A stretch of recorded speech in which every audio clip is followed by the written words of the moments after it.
Monsoon ecological संतुलन बनाए रखने के लिए बेहद जरूरी है। भारत में खेती का करीब 50 से 60% मॉनसून पर निर्भर करता है। कम बारिश का मतलब है कम पैदावार, जिसका नतीजा है महंगाई। लेकिन पिछले कुछ सालों में मॉनसून राहत बन रहा है या फिर आपदा, इस पर चर्चा तेज हो गई है।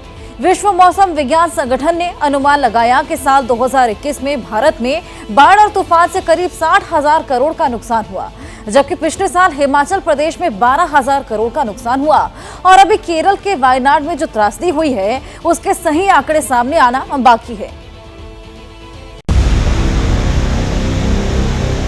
साल 2024 में आसमानी आफत की सबसे बड़ी त्रासदी केरल के वायनाड में सही।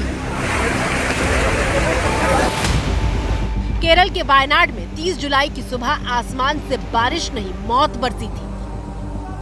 लेकिन हादसे के चौथे दिन उस वक्त चमत्कार हुआ जब मलबे के भीतर से 4 लोगों को जिंदा निकाला गया। 2 पुरुष और 2 महिलाओं को मलबे से बाहर निकाला गया है। चारों लोग एक ही परिवार के हैं। वायनाड में बादल फटने से मची तबाही में 300 से ज्यादा लोगों की जान जा चुकी है।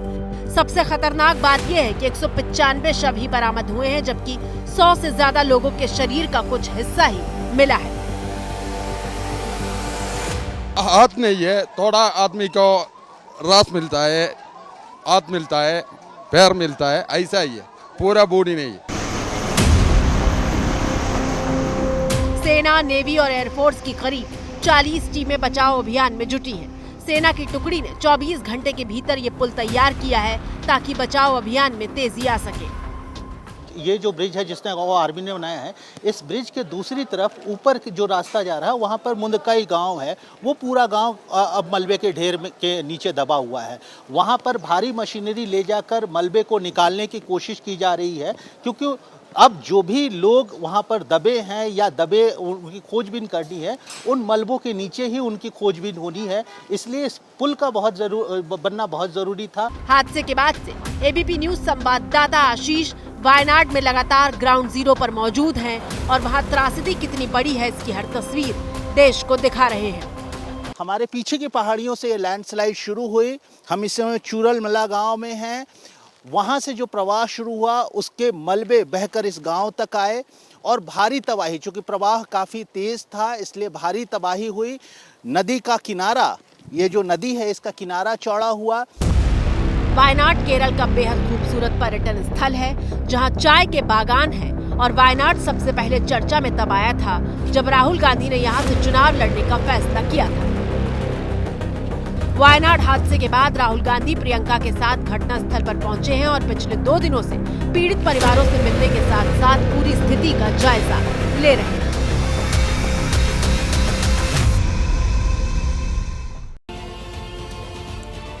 नजूल भूमि बिल को लेकर यूपी की राजनीति गर्मा गई है।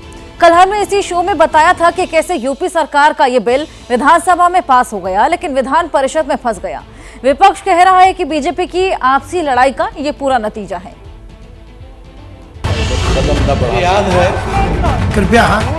नजूल भूमि बिल बुधवार को विधानसभा से पास हो गया, लेकिन गुरुवार को जैसे ही बिल विधान परिषद में आया, बीजेपी के प्रदेश अध्यक्ष भूपेंद्र चौधरी ने विरोध कर दिया और बिल प्रवर समिति को सुझाव और संशोधन के लिए भेज दिया। सभी सदस्यों ने इसका समर्थन किया है कि ये प्रस्ताव पर और विचार विमर्श हो, व्यापक विचार विमर्श हो और समिति अपना 2 महीने में अपना रिपोर्ट इस पर दे। मेरे लिए, सभी पार्टी के कार्यकर्ताओं के लिए गर्व करने वाला विषय है कि हमारी सरकार हमारे एजेंडे पर चल रही है, हम उन्हें पूरा कर रही हैं।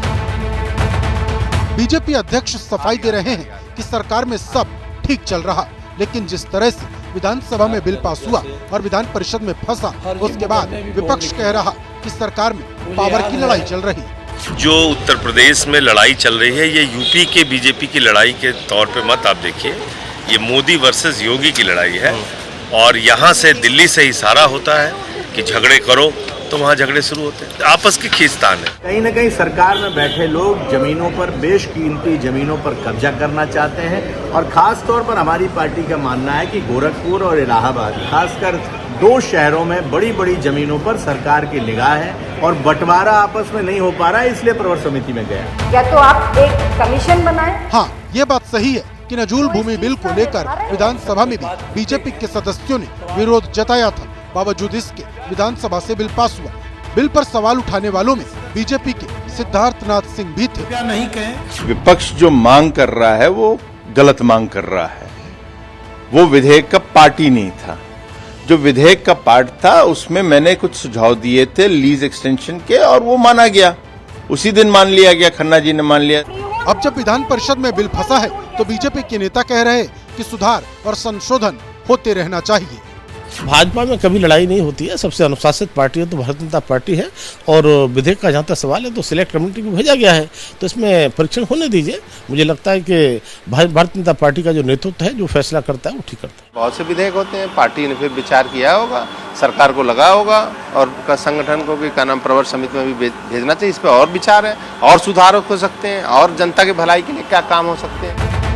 बीजेपी के सहयोगी दल भी अब बिल को लेकर अपना विरोध जाहिर कर रहे हैं। कोर वोट भी तो नजूल भूमि पर बैठा हुआ है, तो जब बीजेपी का कोर ही वोट खराब हो जाएगा तो किसके सारे वोट जीतेंगे भाई। तो ये मेरे कहने का मतलब, इस पर एक बार विचार हो जाना चाहिए और इस पर फिर से ठीक से राय लेनी चाहिए, और कैसे होगा, किसी भी तरीके से किसी को न उजाड़ा जाए, बल्कि जो जमीनें बची कुची हैं उसी पर जो भी काम किया जाए। बहुत से लोगों के मन में सवाल होगा कि नजूल की जमीन होती क्या है, तो आइए इसके बारे में आपको बताते हैं। देश जब गुलाम था तो आजादी के आंदोलन के दौरान अंग्रेजों के खिलाफ विद्रोह करने वालों की जमीनों को जब्त कर लिया जाता था। अंग्रेज जब इस देश से गए तो ये जमीन सरकार के पास चली गई।